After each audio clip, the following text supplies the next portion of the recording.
राम में है, राम में पूरा त्रेता युग आ चुका है। प्रभु राम 14 साल के बाद आए थे त्रेता में, कलयुग में 550 वर्ष के बाद आ रहे हैं। जान लीजिए कि शब्द नहीं है, आंखें नम है और भावनाएं ऐसी है कि शब्द है। और 125 करोड़ देशवासियों के सौभाग्य का विषय आज है कि प्रभु रामलला आज अपने गर्भगृह में विद्यमान होंगे। कीर्तन सम्राट हबप संजय धोंगडे महाराज आपल्या सोबत आहेत। महाराज, आजचा माहोल अयोध्येतला कसा वाटतोय? काय अभंग आठवत आहेत, कुठले कीर्तन आठवत आहेत, काय सांगाल? खरं म्हणजे वारकरी संप्रदायाचे उपास्य राम आणि कृष्ण आहे। रामराया आज नूतन मूर्तीची प्राणप्रतिष्ठा होते आहे। अनेक वर्षापासून वारकरी संप्रदायाचा याकरिता मोठा त्याग आहे। अनेक वर्ष वारकरी संप्रदायाने वीट पूजन करून दिंड्या सोहळ्या सुद्धा काढल्या।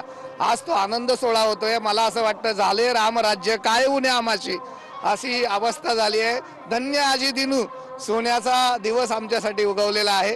महाराष्ट्रातून अनेक कीर्तनकार संतांना निमंत्रण आहेत आणि आम्ही आता सुवर्ण सोहळ्याचा साक्षीदार होण्याचं भाग्य उपभोगतोय। आम्ही त्या सोहळ्याकरता निघालेलो आहोत। मला तुमच्याकडून एखादं भजन, एखादं कीर्तन ऐकायला आवडेल या निमित्तानं। खरं म्हणजे प्रभूची मूर्ती सुंदर आहे। रामातच आम्ही विठ्ठल बघतो।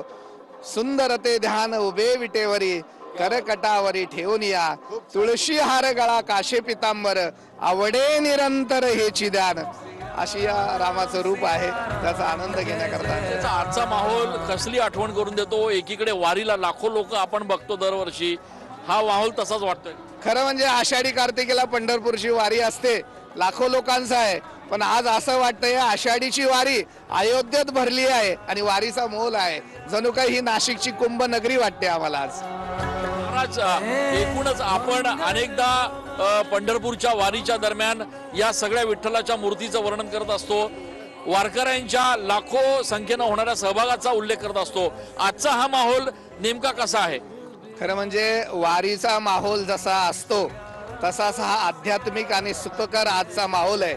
पण आजच्या माहोलामध्ये एक विशेष आहे, प्रत्येक माणसाची अशी भावना आहे की भारताचे पंतप्रधान मोदीजी आणि इथले मुख्यमंत्री योगीजी यांनी हा हिंदू धर्मीय सनातन धर्मांसाठी आणलेला हा आनंदाचा क्षण आहे। मी वारकरी संप्रदायाच्या वतीने भारताच्या पंतप्रधानांचं आणि अयोध्येच्या या उत्तर प्रदेशच्या मुख्यमंत्र्याचं योगीजींचं खूप आभार मानतो। त्यांनी हे कार्य घडवून आणलं। अखंड देशातला साधू संत मानतो या ठिकाणी